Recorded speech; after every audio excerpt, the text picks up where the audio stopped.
Brodes Media.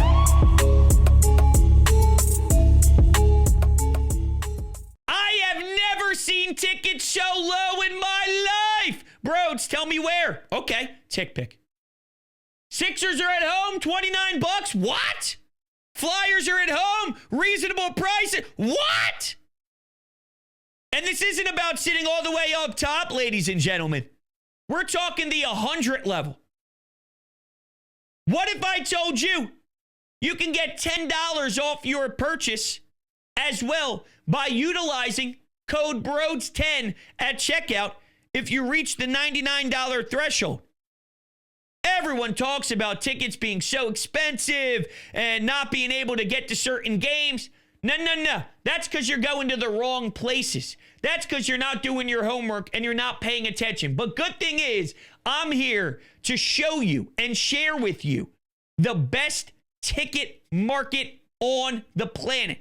And that is TickPick. You have no excuse. Head to TickPick and support your favorite team today. Ladies and gentlemen, welcome to Sports Talk with Bro. Do you know what makes me smile? Tears. And you may be thinking, what the fuck? Let me explain. Cowboys fans, Giants fans, NFL fans around the world, they watch Howie Roseman and they cry. They get sad. They're confused on how one man can run circles around everybody else. And why do they keep getting better and better and better? While other teams can't even figure out how to get a fucking head coach to run the most simplest tasks. It's great. I love the addition of Jaelen Phillips. And yes, health is a big talking point. He's had some pretty brutal injuries that has limited him. But knowing they gave up a third-round pick, and knowing if this doesn't end in a future together, there's comp picks on the table to then reacquire ammo, then it's almost not even that much of a payment. And when you look at where the current landscape is at the deadline, I don't think there will be a better pass rusher off the market than Jaelen Phillips. So you got the best pass rusher you can get, and the payment isn't really anything detrimental to your franchise. How is this bad? How is this bad? It's almost too good to be true. And here's another part of it. If it does work out and he can stay healthy, he's 26 years old. He actually has what you're looking for to help rebuild character on the line for the future. And you could plug him in as a part of the new wave of the defensive line if he ends up being a stud. So all across the board, it's a win. I mean, it's a calculated risk we're taking, obviously. It's not even that big of a risk. Now, some of you may be thinking, Brodes, he's not the best because Miles Garrett. Well, Miles Garrett was always a dream. Sure, we drooled on our pillow every night thinking about Miles Garrett being added to this team, but that really wasn't happening. When you look at the actual reality of moves and what was probably most realistic and what you can add with a more reasonable trade, this is as good as it gets with this current deadline. And knowing that, that's what you ask your general manager to do. Take the best swings, fill up your holes. They made some moves for corner. And Howie Roseman, since the season started, Tank Bigsby, Jacorian Bennett. There's some other moves in there. I'm sure that's just not hitting me right now, but now you got these moves, and Micharl Carter II, and Jaire Alexander. And I mean, I guess there's two ways you could look at it. One is he doesn't sleep, and he's going to do everything in his power every second of every day to improve. Or two, yikes, there's a lot of problems, and he's throwing Band-Aids all over the place, praying that one hits. And it's probably a combination of both. The reason why, it was the wide receiver that they ended up trading again, John Mechie, that was another one. But yeah, I mean, I'm sure it's some sort of mix of both.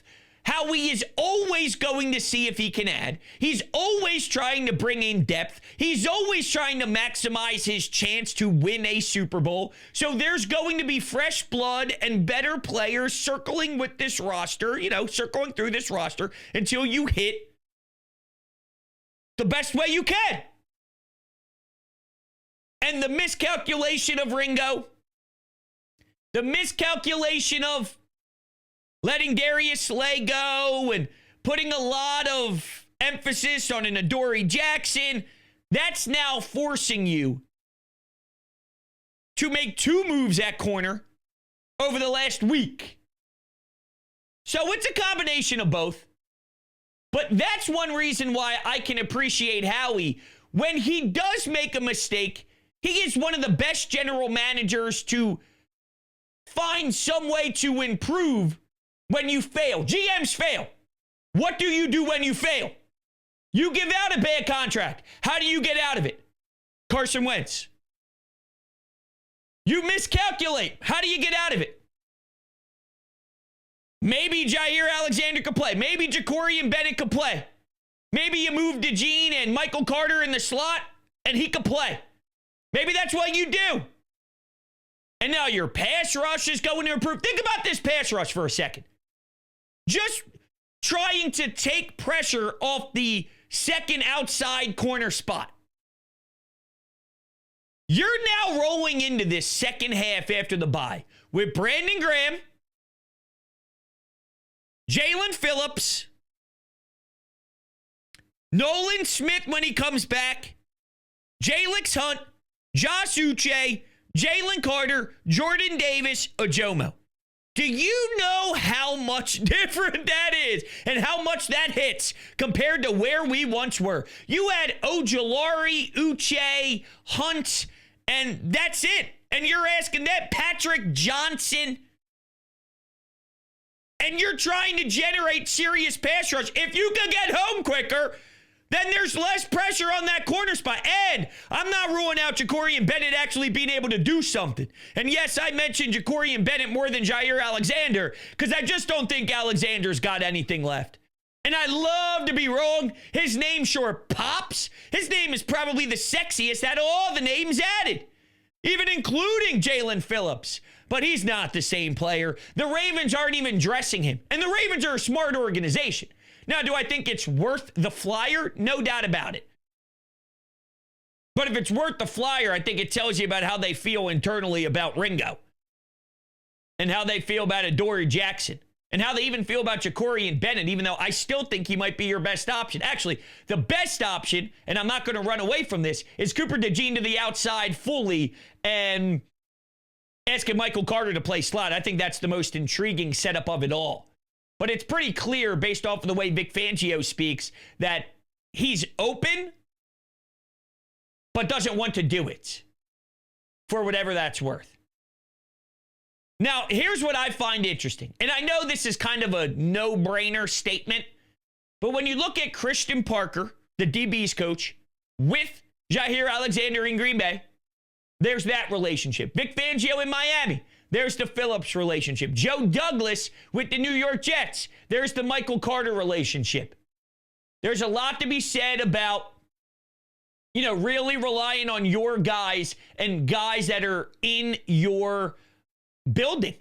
And we'll see how much that pays off dividends, but it's clear that those relationships go a long way with how Howie Roseman likes to move. He's trusting his guys and he's trusting their word, and he feels It's worth it. Now, of course, if Jaire Alexander doesn't work, doesn't mean Christian Parker all of a sudden is some stiff and some bum and you can't utilize his resources, okay? I think it's pretty clear that Jaire Alexander is a monster flyer, but, I mean, it's still a part of it. Having those type of resources in your building goes a long way. I think that matters. You know what I find really interesting? Thinking about being a player on a team that's a disaster. You're in Miami. I mean, their quarterback every single day literally vomits out his ass and his mouth at the podium. And then the following day, he's got to apologize. I'm sorry, I shouldn't have done that. Then 2 days later, he does it again. I'm sorry, I need to be better. And then 3 days later, he does it again. It's like, oh my God, you guys suck. You guys are a flat out joke. And now you're going to the Philadelphia Eagles with a chance to play a Super Bowl. How motivating do you think that is? The second you walk into this NovaCare complex and you see the standard and you see Jalen and you see all these guys that are going to Brandon Graham now back, Lane Johnson, you see what a winning DNA is all about. I got to imagine, man, that just pushes you to a whole new level of competitive fire. And you don't take it for granted. And you just take a lot of pride in being able to be in this building and knowing if you ball out, you can get a payday.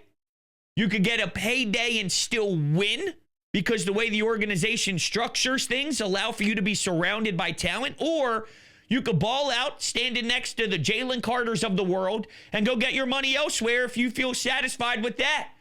But you get a chance to win, a chance to get a bag, and a chance to be in an atmosphere that is completely a 180 from where you just were. Not everybody gets that luxury. And based off of what people are saying in Miami, Jaelen Phillips is one of those good dudes type of people. So also what you're bringing inside is also one of those top tier human type of people. Here's someone from Miami that said Jaelen Phillips nominated on multiple occasions as Dolphins a good guy finalist. Jalen, who started the Jaelen Phillips Foundation, is committed to volunteering in the community and is heavily involved with one of the shelters for homeless women and children in the Miami area. I believe this spot that he's referencing here is part of the Miami area, I would imagine. So I don't know too much about the specific house that he's talking about. But, I mean, that's the type of guy you bring in here. It's crazy. All right, this is why a lot of people get angry with Howie. This is courtesy of Jordan Reed of ESPN. After acquiring Jaelen Phillips, the Eagles are still projected to have 8 draft picks in 26. A 1, a 2, 2 3s, 2 4s, 2 5s. That includes potentially receiving 3 comp picks for Milton Williams, Josh Sweat, and Mekhi Becton.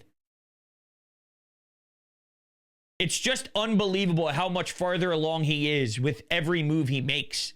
He's just 8 steps farther ahead than everybody else. And it's so sexy.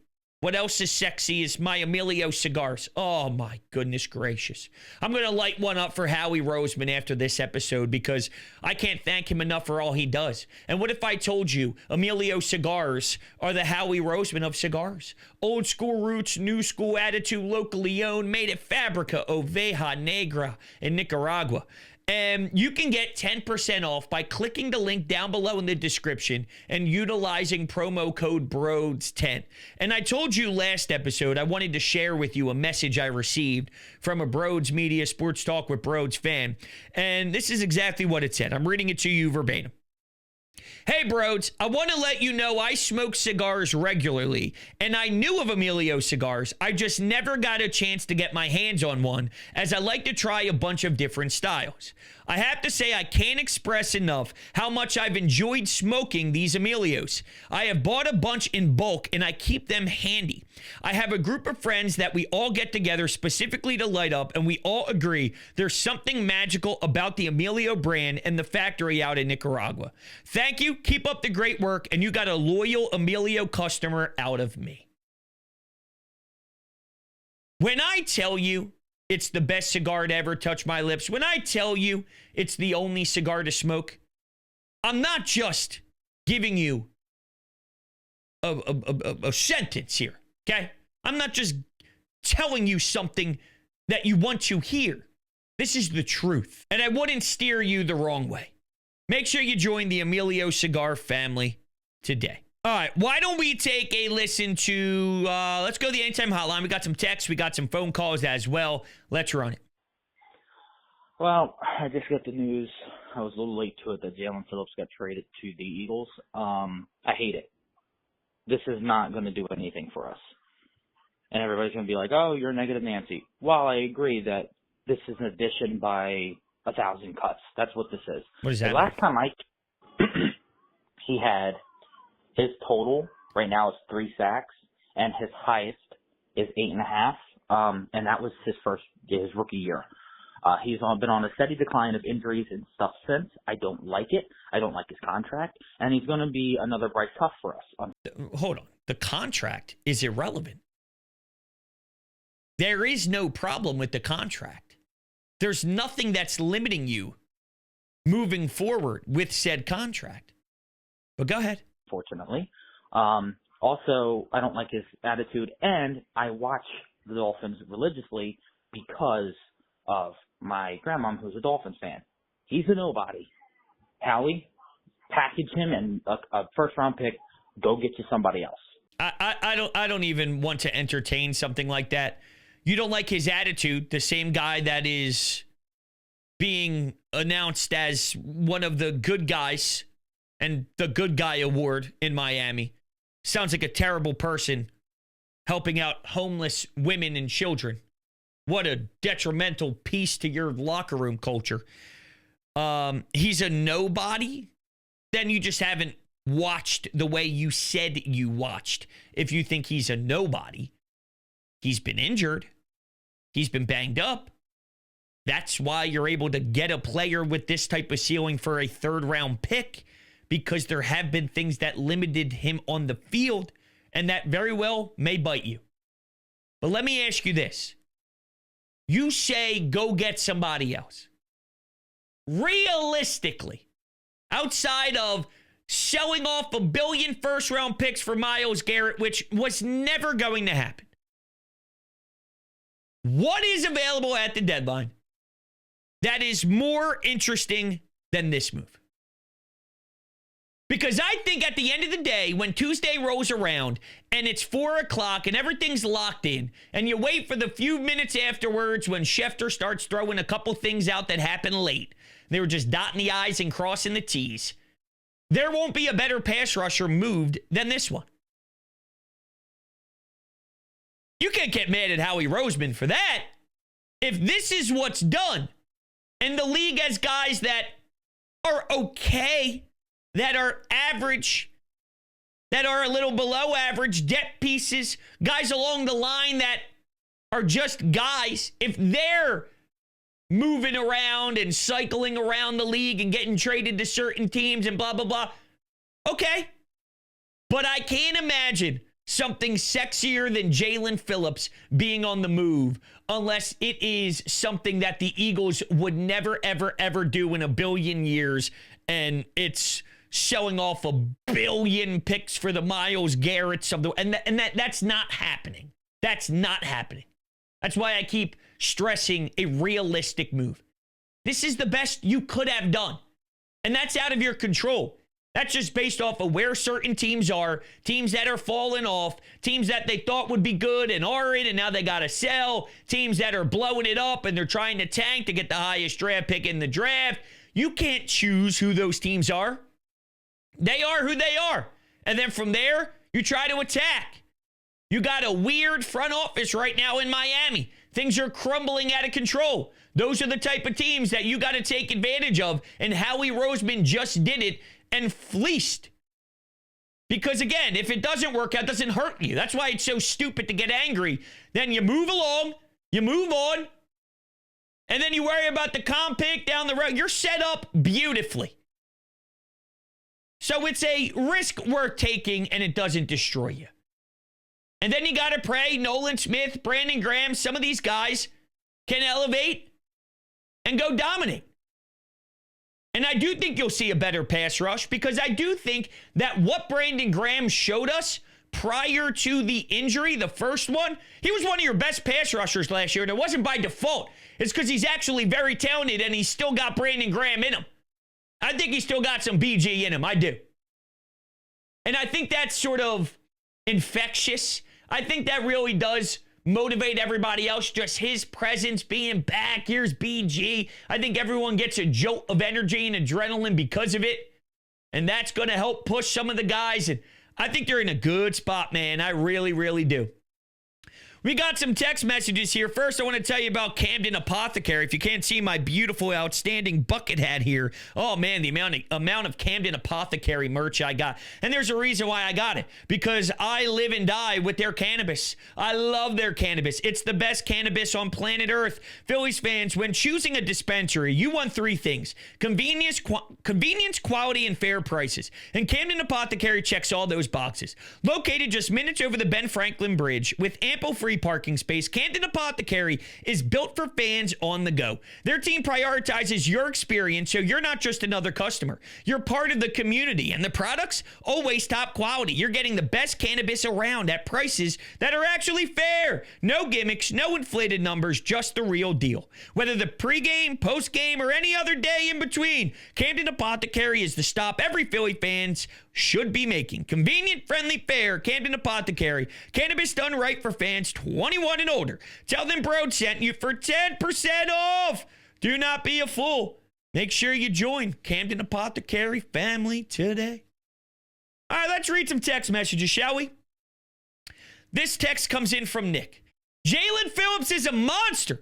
Howie does this all the time. It's a dream come true, and to think fans wanted to kick him to the curb, he should be planted right in there and establishing a presence right away. Couldn't be happier. Yes, we, as a city, at one point were very aggravated with Howie Roseman, and now he can do no wrong. When you look at it through that lens, it does make you laugh. In regards to planting him right in there, and he's just going to be shot out of a cannon, let's say, and ready to rock, I got to imagine when Jalen Carter's out there, when BG's back out there, come on, man. There's opportunities.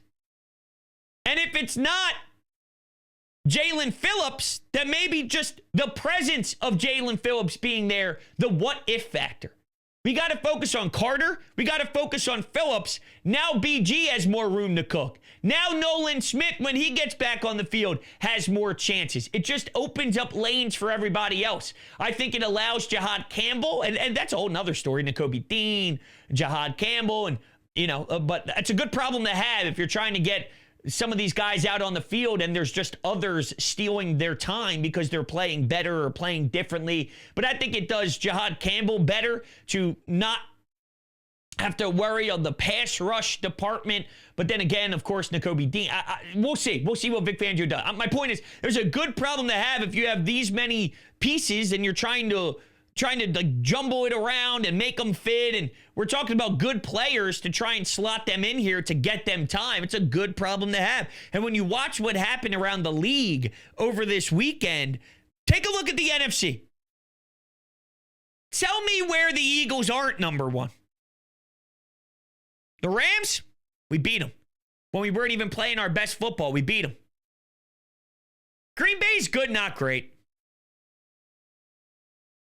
San Fran, they're on Mac Jones and injuries. And Lions, beatable bunch. Good team. Saying they're not as good as the Eagles doesn't diminish what they are. Good team. Difference between being a good team and being a Super Bowl caliber squad that is just different. And I think the Eagles aren't in the same tier as those squads. I think they're above that tier.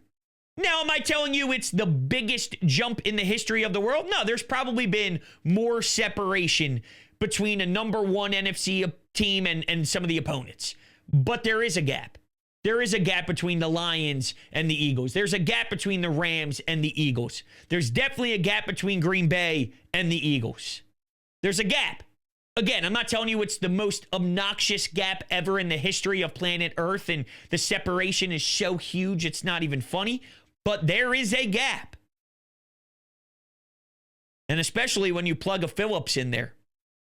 Smitty says, let's play a game, bro. It's okay, Smitty. What if you could have Garrett, Miles Garrett? Okay. Would you rather do that move or this one?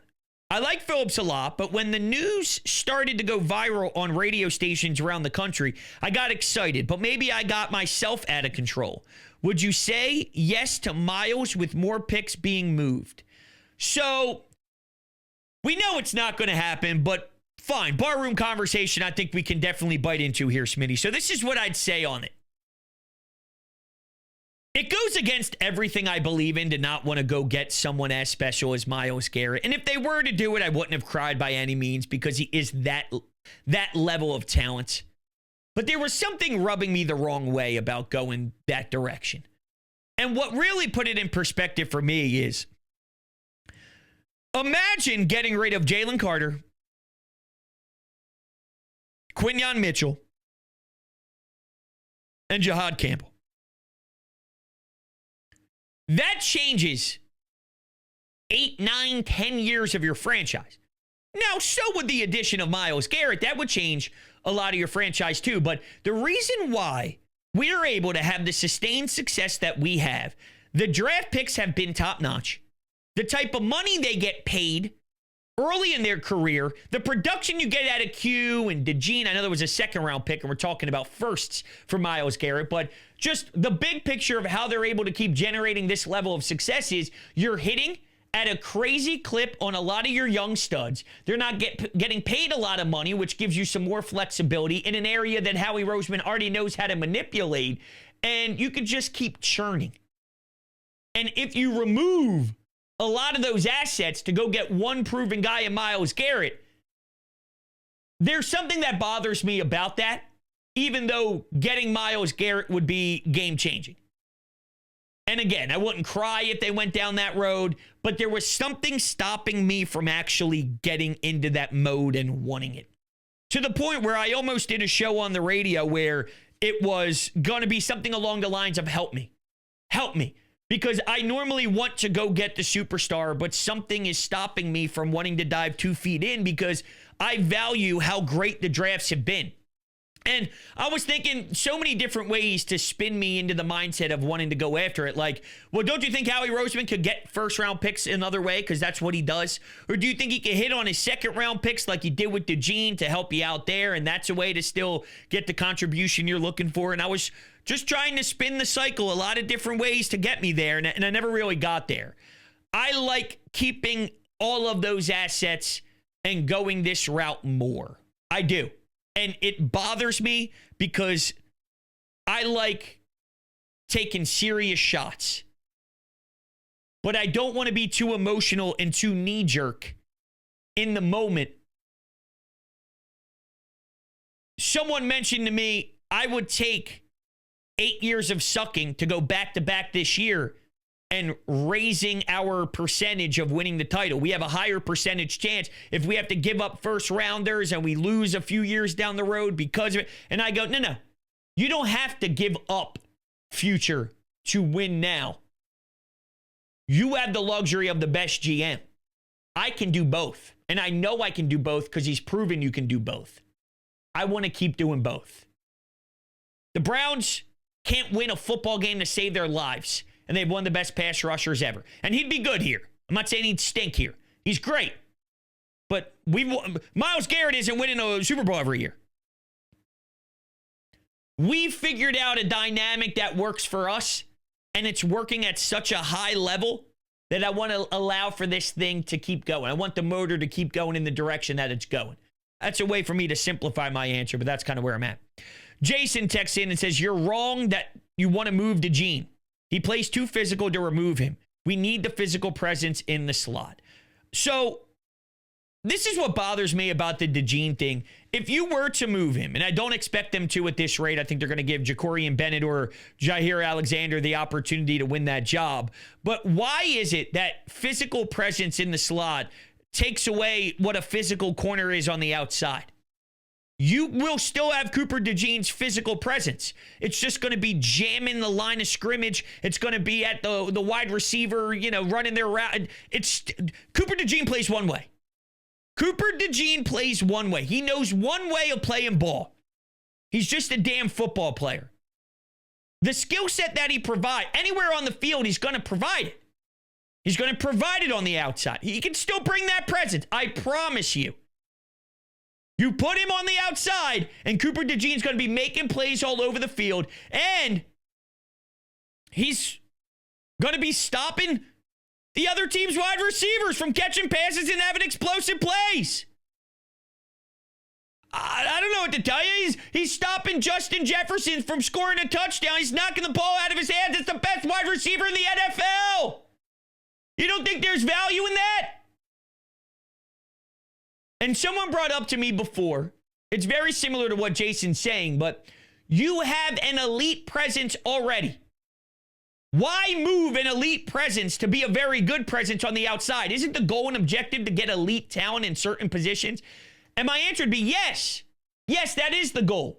But sometimes you have to adjust as a team when your outside corner spot is that bad. I would take a good slot corner in Micharl Carter II and an above average outside corner in DeJean over a 0 on the outside with an elite nickel. I don't want an elite slot guy if my outside corner is a stiff and stinks and is getting picked on every second of every day. I don't want that. That devalues the eliteness in the slot. But if I could have a solid slot guy in Micharl Carter II and a very good outside corner, I think the combination of that outweighs the elite with the nothing burger. It's not crazy to want to move DeJean. I'm sorry. When you talk about versatility and why he was so intriguing at the time of the draft, that's what this was all about. Was you can plug and play and ask him to do a lot of different things. And he could do a lot of different things at a very high level. That's what this was all for. So now that we're here, let it cook. But they're not going to. Hey, all your favorite NBA players are back, and DraftKings Sportsbook, an official sports betting partner of the NBA, is the place to bet on NBA stars this season. New customers bet just $5 and get 3 months of NBA League Pass, plus score $300 if your bet wins, paid in bonus bets. Download the DraftKings Sportsbook app and use code Brodes. That's code Brodes. Bet $5 and get 3 months of League Pass, plus get $300 in bonus bets if your bet wins. In partnership with DraftKings, the crown is yours. Gambling problem? Call 1-800-GAMBLER. In New York, call 877-8-HOPE-NY or text HOPE-NY 467-369. In Connecticut, help is available for problem gambling. Call 888-789-7777 or visit ccpg.org. Please play responsibly on behalf of Boudreaux Casino and Resort. Pass-through per wager tax may apply in Illinois. 21 plus age and eligibility varies by jurisdiction. Void in Ontario. Restrictions apply. Bet must win to receive bonus bets which expire in 7 days. Minimum odds required. NBA League Pass auto renews until canceled. Additional terms at dkng.co/audio. Limited time offer. All right, everybody, that's going to do it. I appreciate it. I love you. Go Birds. What a day. We'll see what Howie does. Is he done? I don't know. Go Birds. See ya.